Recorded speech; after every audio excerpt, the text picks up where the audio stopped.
have a story I'm going to share with you that's going to change the way that you think about success and the way that you approach it. You see, we live in a world where many people think that more is better. More deals, more money, more possessions is the way to go. And when you do get more, instantaneously you're going to be happy. Look, there's plenty of stories out there and plenty of examples of people who have tons and tons of stuff, tons and tons of money, but they don't have happiness. And so what is the key? I'm going to share with you a quick story. This is an allegory. It's gone around a lot, but perhaps it's something you've never heard before. But we call it the story of the Mexican fisherman. And see, there was this American businessman who was so stressed, and he was told, you need to get away for a bit because this business of yours and the life that you're living is going to kill you if you don't go and do something about it. And so by the doctor's orders, he goes to this Mexican village just to go and relax and to slow down. And so this is a coastal village. He can't sleep at night. He's up early in the mornings, and so he just decides to go for a stroll down the beach. And as he's walking down the beach, he sees this fisherman coming in on a small wooden boat. And he's curious. He's just really paying attention, watching this guy as he's unloading these big fish that he has caught. He's got a handful of pretty big fish. And eventually his curiosity just gets the best of him. And he walks on up to the guy and he says, "Nice catch. How long did it take for you to catch those?" He says, "Well, a couple of hours." He says, "Well, what are you going to do with them?" "I'm going to go ahead, I'm going to take them to market, and I sell them." And then he says, "Well, then what do you do after that?" And he says, "Well, I sleep late. I go home and spend some time with my kids and play with them. I take a siesta with my wife." He says, I later in the evening, my wife and I, we go into the village and, we sip some wine, we play some guitar, and, he says, I live a really good life." And the businessman, he says, "You know what? You don't know who I am, but I have an MBA from Harvard. I own a big business in the United States, and I can help you. If you'll just listen to me, I can give you some tips, and I can teach you how to make a lot more money."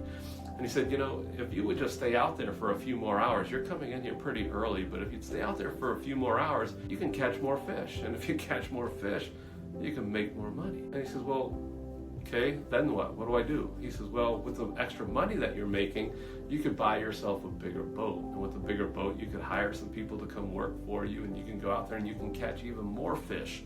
And, when you're catching more fish, you're going to make more money."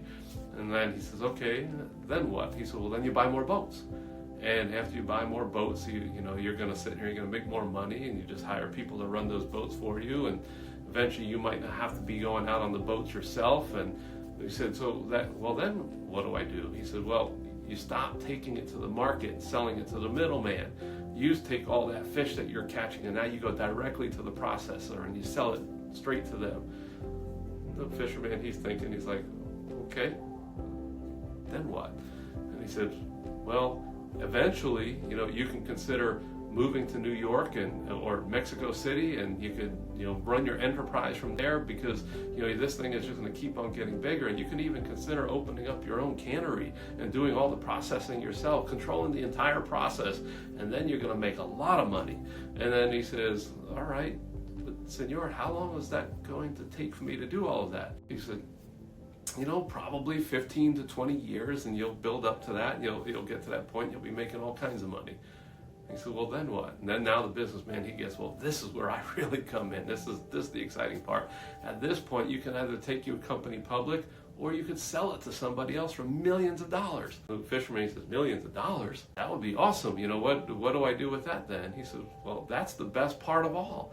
Once you have the millions of dollars, you can go ahead, you can retire to a coastal village, you can sleep late, you can get up early, go fishing. After that, you can come home, play with your kids or your grandkids at that time, and then you can go take a siesta with your wife, and in the evening, you can go into the village and you can sip wine and you can play guitar, and you could just live this full life."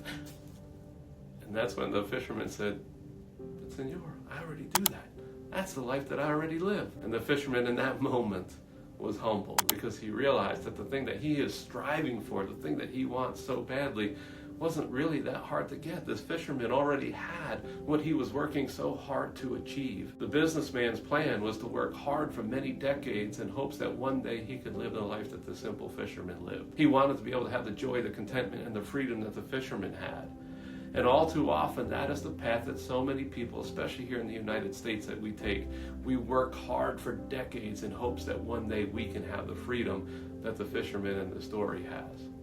And I'm here to tell you that right now, it is so much closer than what you think. Many of you believe this wholeheartedly, that you need to work for decades, but the life that you want is right in front of you. And sometimes it's only as simple as a vision away. Writing out a life vision for your life. And that's what we do at Life and Air, is we help people to create a vision for their life so that they can live and experience the abundant life.